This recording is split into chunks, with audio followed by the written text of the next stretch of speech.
So this is our fifth talk of the week, and we have been continuing with various topics. I'm delighted to welcome Shri Jayadeva Ranade. He really needs no formal welcome here because he's part of us. He's a member of our advisory council for the last 4 years and has been very active in our activities, and we have immensely benefited as an organization from his expertise, his advice and guidance. And there's not been a single occasion when he has turned me down whenever I have requested him either to contribute a paper, a position paper, or even a chapter, or even speak. And I think his accessibility and his vast knowledge is what makes him stand apart. So we are very happy to have you here. Thank you. And he's, of course, when it comes to China today, Jayadeva Ranade is perhaps, I can say, is perhaps the last word on China. And as students, I don't know, as Young India Fellows, I don't know whether you realize that over the last 1 week, we have had some very eminent experts who have come and actually spoken here. And Shri Ranade is one of them. He is, after the Congress, he's also gone to, he's visited Beijing, come back. He was part of a delegation which has gone and extensively interacted with people there. And next month he's again going off to Vietnam. So he straddles this entire region. He is currently the president of the Center for China Analysis and Strategy, and he retired as additional secretary in the Cabinet Secretariat, Government of India, in 2008, and was later appointed as member of the National Security Advisory Board. He is a member of the core group on China of the Indian Council of World Affairs, ICWA, distinguished fellow of the Institute for Peace and Conflict Studies, IPCS, and distinguished fellow at the Center for Air Power Studies, CAPS, New Delhi, all prominent think tanks. Mr. Ranade has specialized for nearly 40 years in analyzing developments relating to China, Tibet, and East Asia, and his foreign assignments included Hong Kong, Beijing, and Washington, D.C. He was very close to our former National Security Advisor, Brajesh Mishra, who relied on his expertise and wisdom when it came to a large number of issues. He has prepared and finalized briefs and analysis on issues of strategic importance for the highest echelons in government. He obtained a diploma of advanced and proficiency in Chinese from the JNU and a certificate and diploma in Mandarin from the University of Hong Kong. Mr. Ranade was conferred both the highest awards of the organization out of turn, the organization that he served. Mr. Ranade is author of the book China Unveiled, Insights into Chinese Strategic Thinking, released in January 2013, and Xi Jinping's China and Cadres of Tibet, both released in October 2017.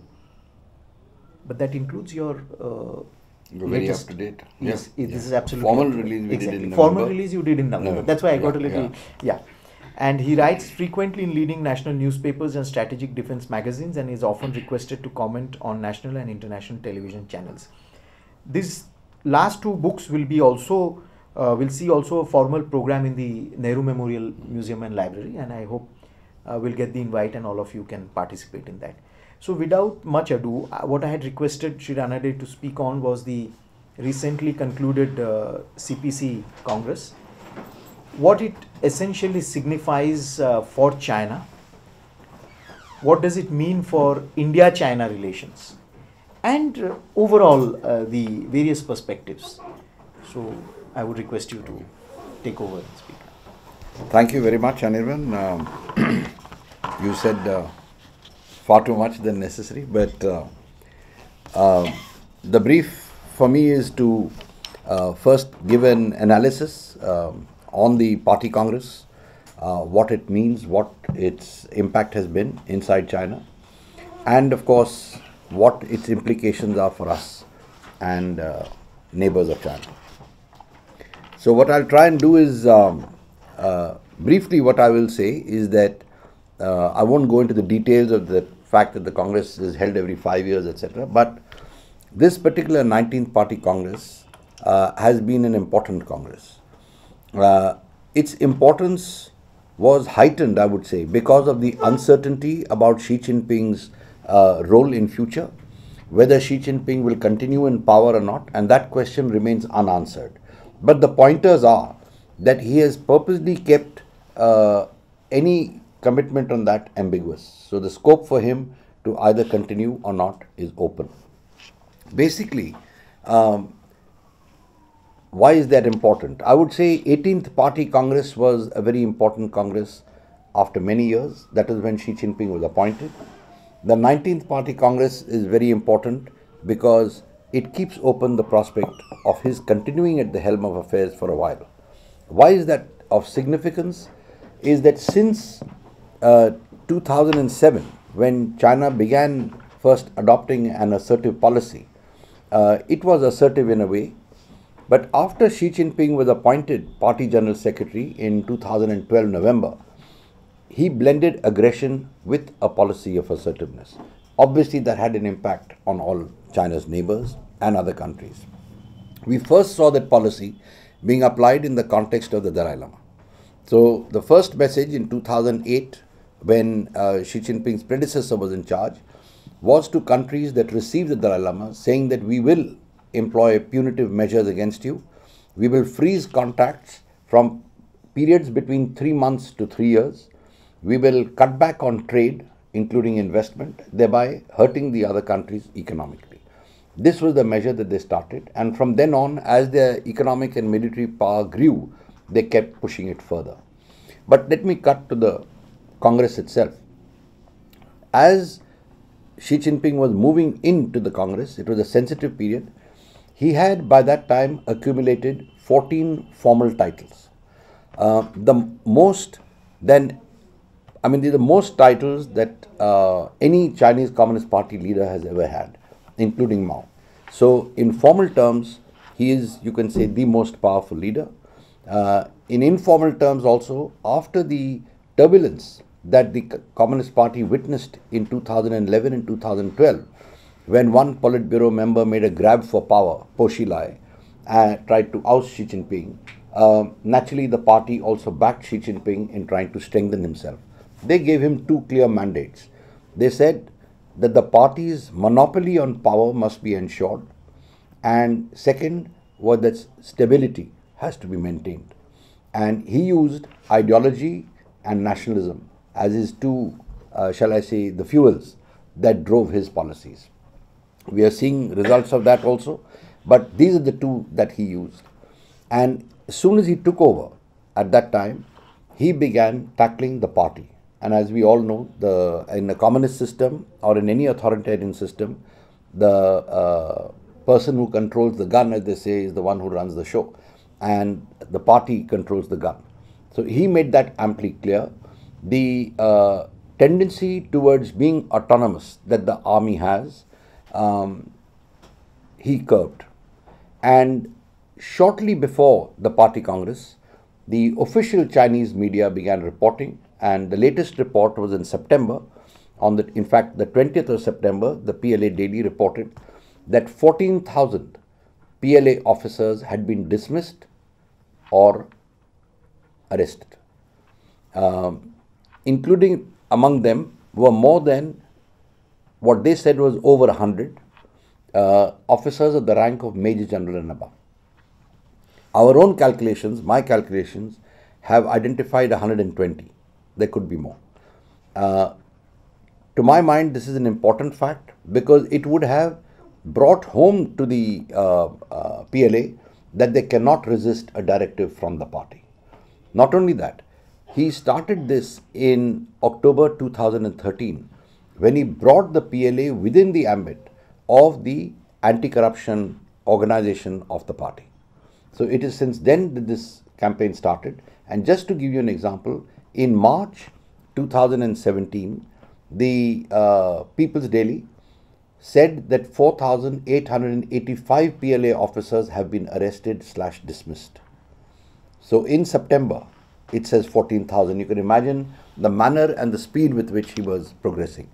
A lot of them are officers belonging to the logistics and to the political work departments.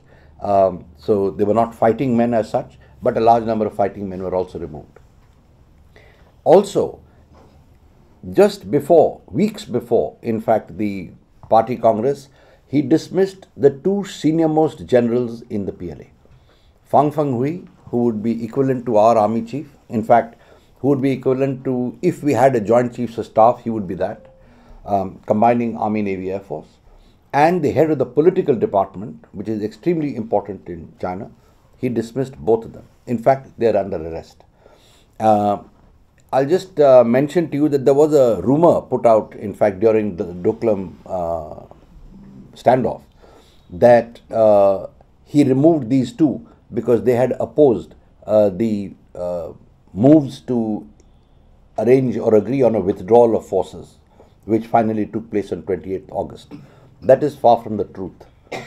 Their removal had been decided as far back as May 2017. That is well before the Doklam crisis had started. In fact, they were already placed under some kind of informal, shall I say, watch, and the formal thing happened later.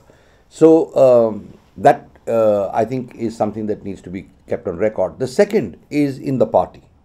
He also used the anti-corruption movement as a campaign within the party to clean the party, and over 176 cadres of the rank of Vice Minister and above, that is, in Indian terms, equivalent to Secretary to Government of India, were dismissed and imprisoned. Probably more, but this is the figure that we have. So he really moved very fast.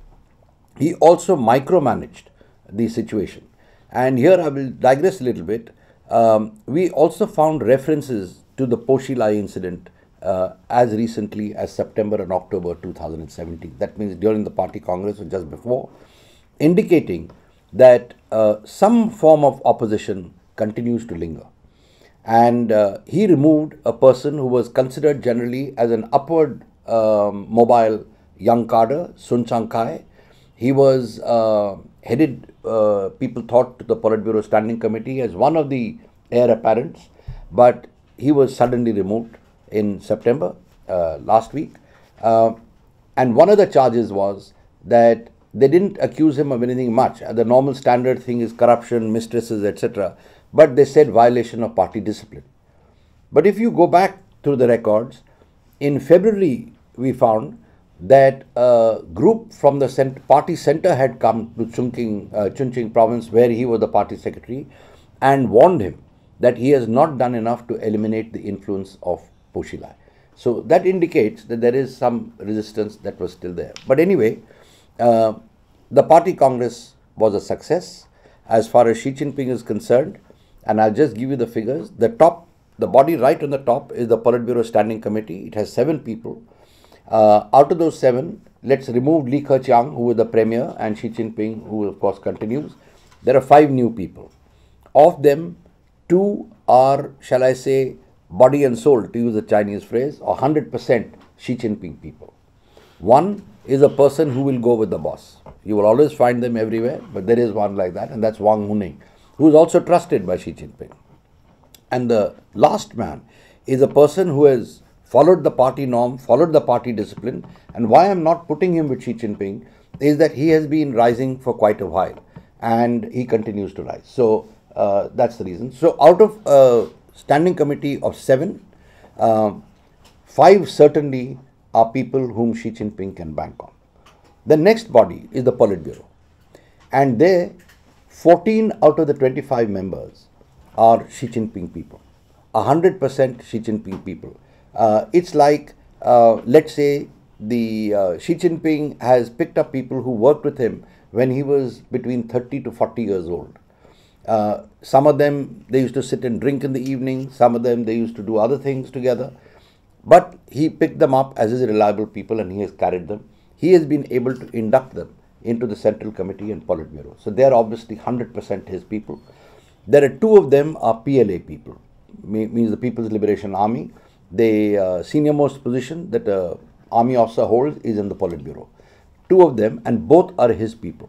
Not only his people, they are also sons of veteran cadres, so they are what are called princelings, and the father of one of them was a very close comrade in arms they were called blood brothers of Xi Jinping's father. So they have that kind of equation. He has packed the Politburo with his people.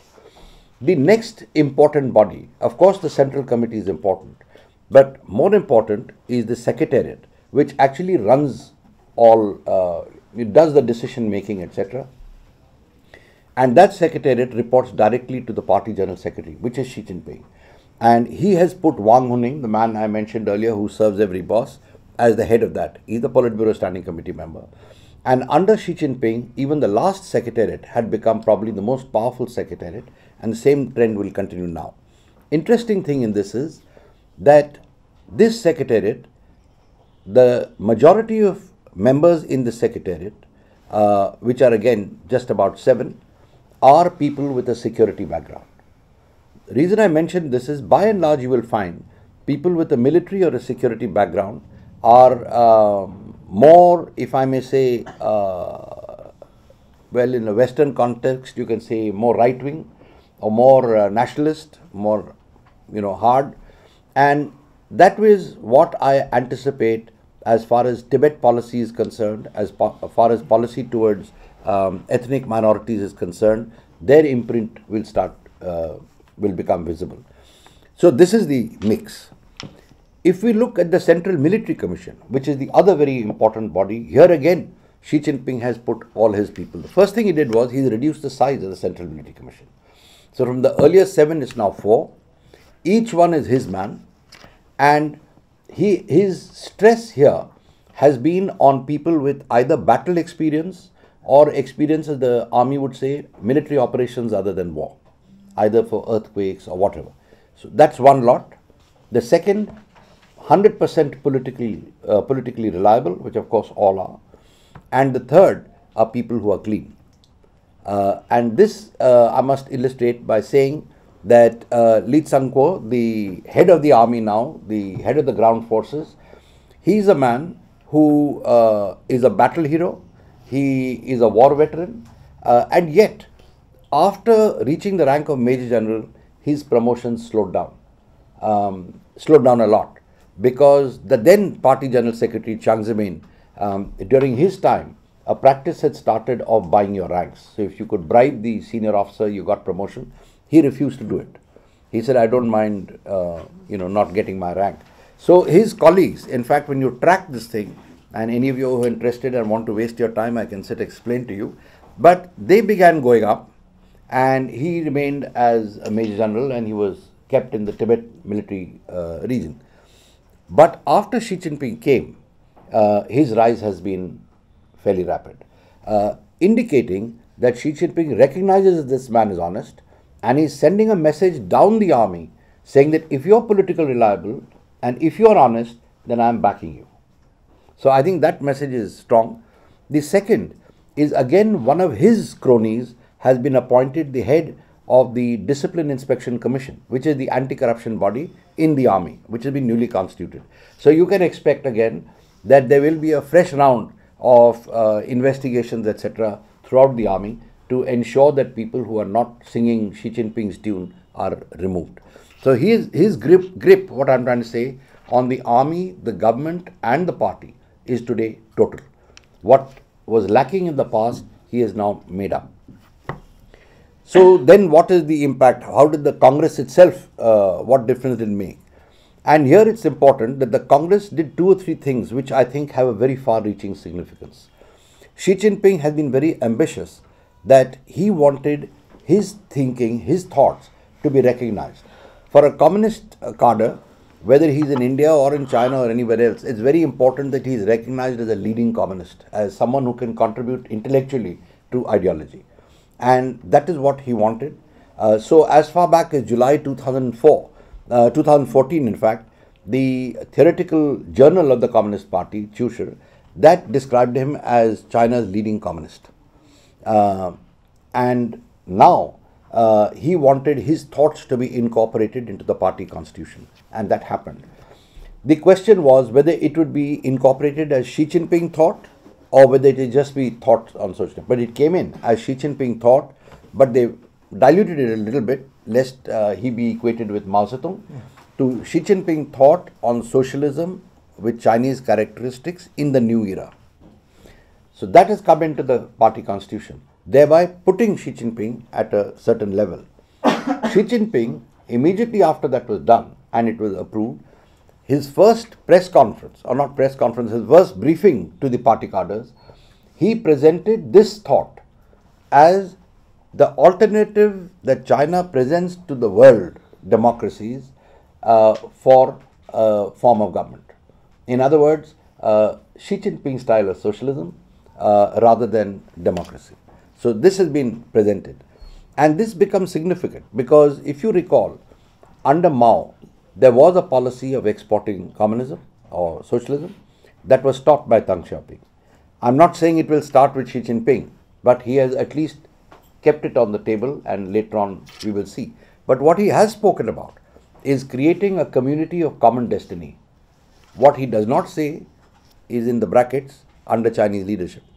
Because if it's a community of common destiny, who's going to harmonize the interests? Who's going to talk about what the interests are? Obviously the leading power, which is the Chinese. So that's the unstated part of what he's done. The second very important and critical thing that has happened is the Congress has approved the developmental plans that Xi Jinping had come out. Till now, he had been talking about the China dream. It's a muscular ambition, but basically what it says is that by 2021, China will reach a level of a moderately developed advanced power.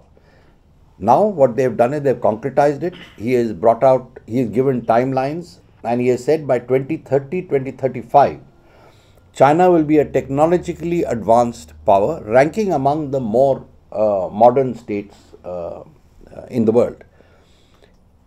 That coincides with the Chinese dream. The Chinese dream comes within that. The second phase of development, which also the Congress approved, was that by 2050, China will be a modern, developed nation, but he adds, having pioneering global influence. Now this having pioneering global influence is a phrase that I think requires a bit of focus. It means that it will have the ability to create international organizations or change international organizations or influence international organizations that already exist. Translated into very simple language, it means that China hopes to equal, if not surpass, the United States of America, which today is the preeminent power. So that is the ambition that he has and which he has laid down. The final thing is the Belt and Road Initiative, which of course has, all these have an implication for us. But the Belt and Road Initiative, which is a scheme to girdle the globe actually, to expand Chinese power, economic power, diplomatic influence and military strength right across the globe. Because what is the Belt and Road Initiative? It is to link production centers in China with natural resource centers and markets around the world over a China-built communication pathway. In other words, Chinese labor, Chinese technology, infrastructure technology and Chinese capital will be used to construct this. They will also earn revenues which otherwise they are not getting. That is their scheme. And in this second phase of 2050, this should materialize because their target date is 2049, which is the 100th year of the founding of the People's Republic of China. For China Dream, it is the 100th year of the founding of the Chinese Communist Party, the 200 as they call it.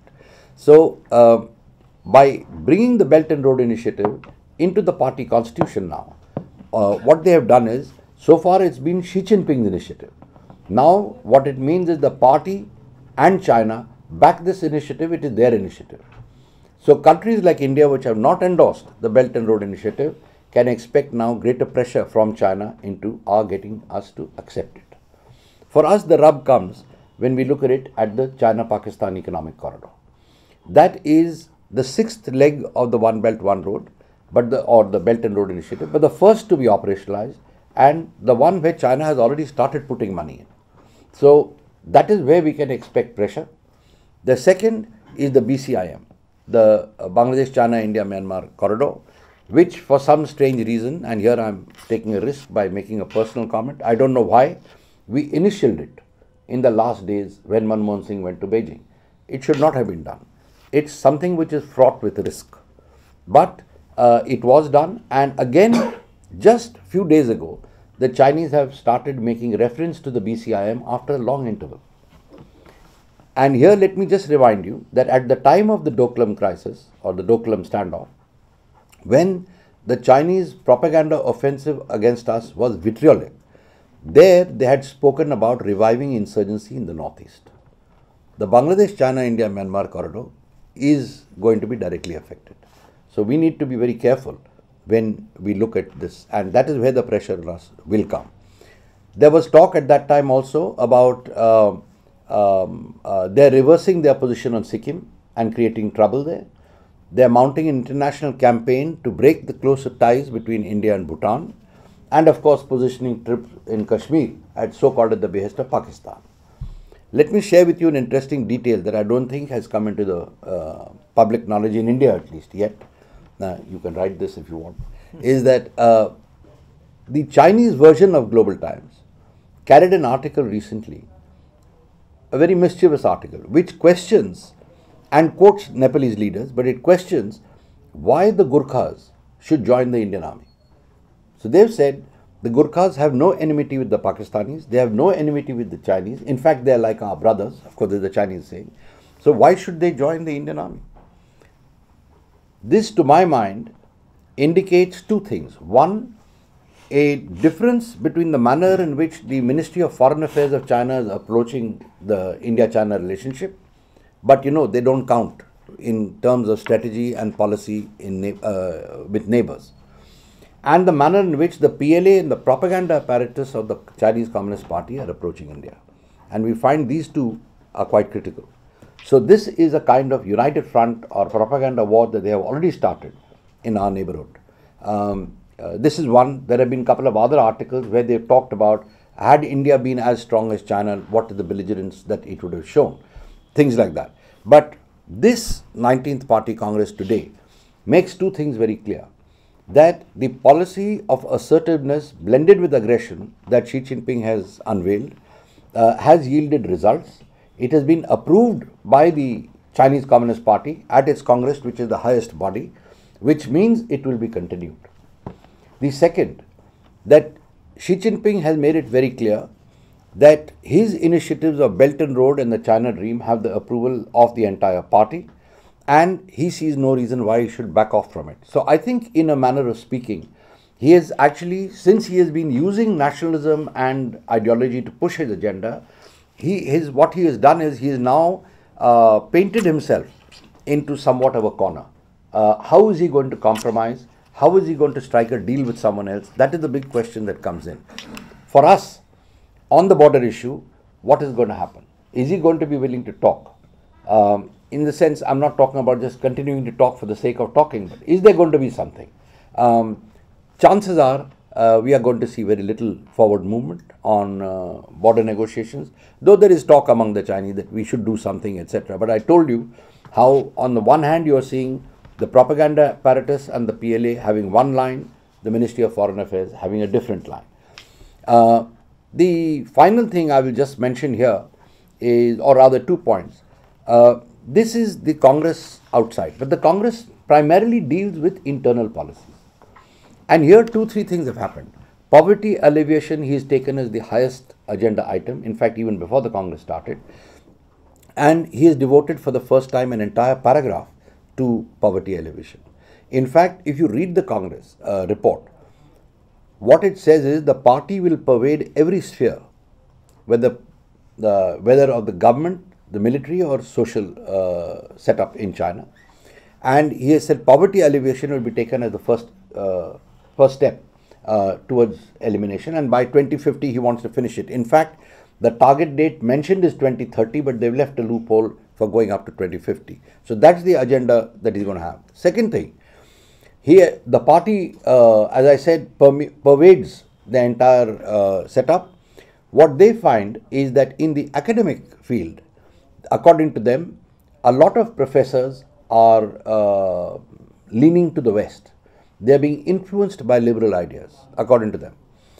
They have begun examining the libraries in schools and colleges, and they have started weeding out books that they feel are Western influence or liberal ideas. they found that was not enough. So they started posting party cadres in universities and in colleges to monitor the professors and see what's happening in the classrooms. They've set up party cells in each class. And now they have started posting party members in primary schools because they have said the child's mind should be molded from the beginning. So there is what we are seeing, a hardening taking place inside China, and which contributes to what my phrase is, a hardening of the state that we have been seeing ever since Xi Jinping has come in. How long will the people tolerate it? We don't know. But he has started to tackle, I think, the technology information revolution that is taking place around the world. In China, as you know, there are over 600 million, nearly 600 to 700 million smartphone users or mobile phone users, and they have developed their own techniques of beating the system. Now, in China, they say that within 3 minutes, they will delete any offending post, which they consider offending. So the Chinese citizen has developed his own technique. The moment he gets a post on his phone, moment he sees something, the first thing he does is not read it, but he clicks it off to his contact list and then he reads it. So that by the time it's deleted, he's digested what it is, gone to his friend. So they have now stepped up trying to speed this up. They've hired a lot of people to act as monitors, and I'll share a light-hearted comment with you. In Tibet, in fact, a couple of years ago, they brought this system in there, and there was a sudden spurt in job advertisements in Tibet, and people were wondering what these were for. But they were all, as it later transpired, they were hiring monitors for monitoring computer usage and monitoring the cell phones to intervene.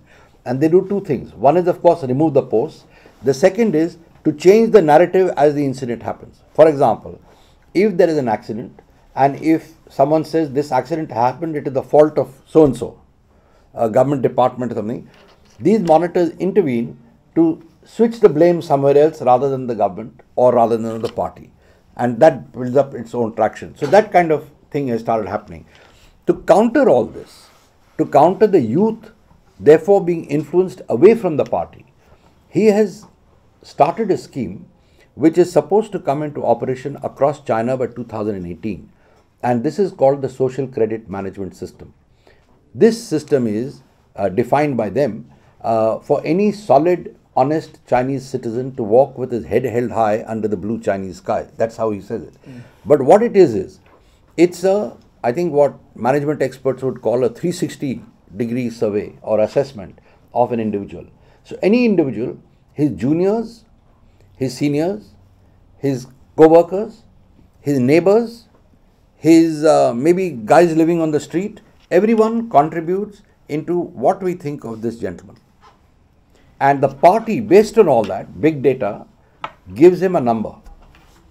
That number determines where he can live, where he can work or whether he can work, whether his children should go to school, which kind of school, whether he can travel by train or plane.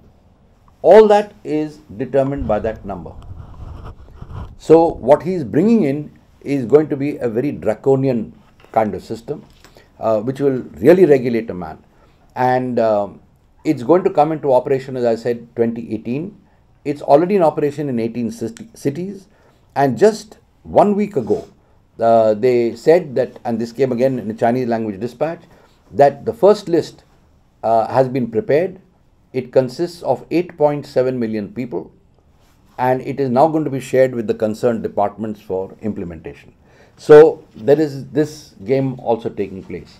So what we are going to see is a tough state that comes in, a state where the party will dominate, which means also that there will be less room for concessions, there will be less room for bargaining. So for the neighbors, I think the pressure will increase. On India, certainly I expect the pressure to increase, and less scope for negotiation on the border.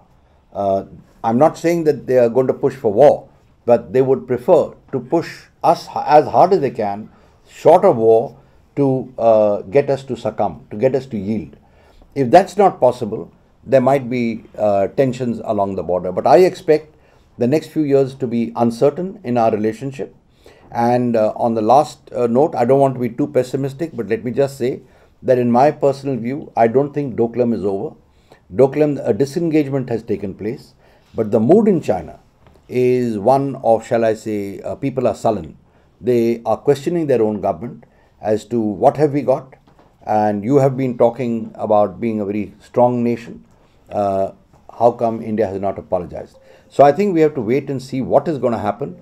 But here also, we have a government that has shown that it is firm, it is decisive, and so it can make for a mix where either bold initiatives are taken to solve a problem or things can come to the brink. So let's wait and see. But basically, I look at this Congress as an important Congress, not only for us, but for many countries. The US is going to face the challenge even more. Japan is going to face a challenge. They might cherry pick and wait and see when to apply pressure.